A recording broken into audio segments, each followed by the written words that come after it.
Hi guys, it's Denny. Today we're going to talk about some Vanda care information. I got quite adjusted to my Vanda, kind of learned what she likes and how she does best, so I just want to tell you how I like to care for it in a home environment. Now, as you can see, she's soaking in a bucket of water. I gave up misting her because it was just so time consuming, so what I do now is I soak her in this bucket that I always have on the balcony with water.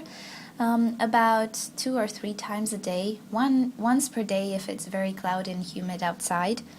And I keep her here for about 15 minutes or more, depends how I forget about it, but I always get her out and let her dry up before nighttime comes. So this is purely tap water. It gets dechlorinated because it sits here on the balcony. I do disinfect this bucket from time to time. And I'm just going to pull it out to show you the roots. When the roots are wet and they don't require water, they go green like this, and when they need water, they are white, just like a phalaenopsis. As you can see, my Vanda has a lot of growing tips. It's in her growing mode. She also produced 3 new leaves. The 3 newest leaves on the top are the newest leaves. And there are quite a few ways of growing the Vanda. Some people like to keep it in a pot with a very airy mix made out of large pieces of bark and maybe some packing peanuts at the bottom or some rocks for stability, because it tends to get quite a large plant and it's very top heavy.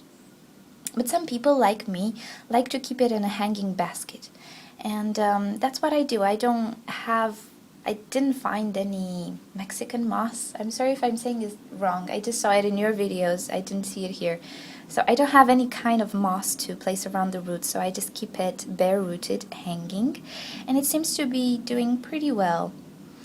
I didn't find a good material or a good string to hang it with, so I just have this normal string. It'll just have to do. It's not very sightly, but you know, it just has to do.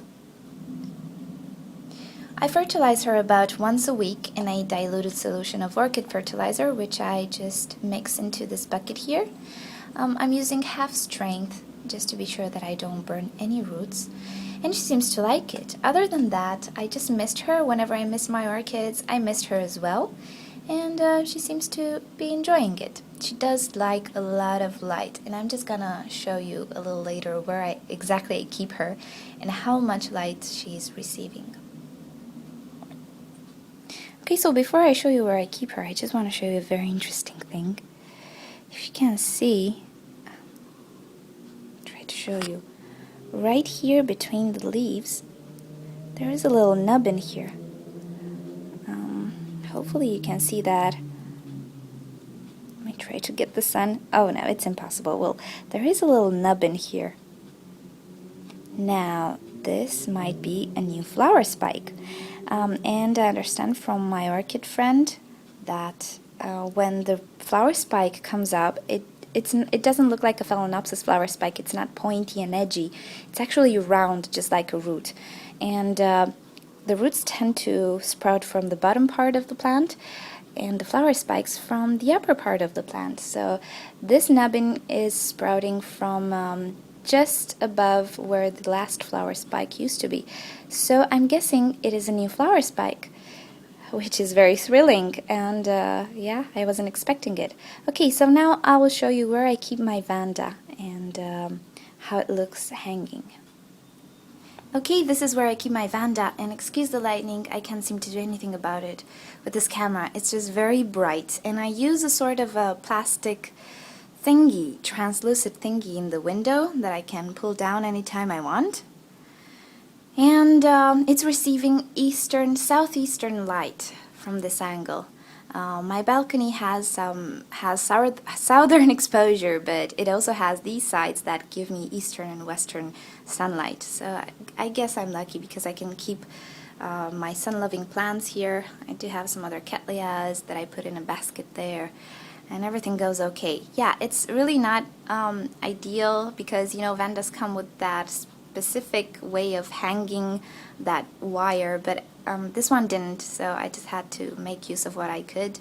And I actually can't put it on the ceiling because I have no way of hanging it, so I'm just hanging it on the wall here as best as I can, but she's doing okay. And if she's gonna put out a flower spike, then yay!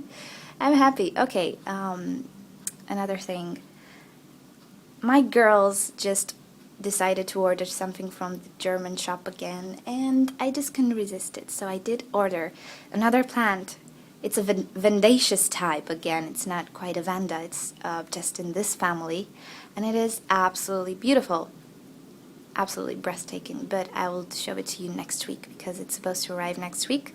I'm not sure if it's gonna come with a bloom or anything, or a flower spike, because it usually happens, but I'm so excited and I can't wait to show it to you. Either way, I'm gonna show you a picture of it. It's really unique. So yeah, thank you for watching this video. Hopefully it helped you, gave you some ideas of how to keep your Vanda.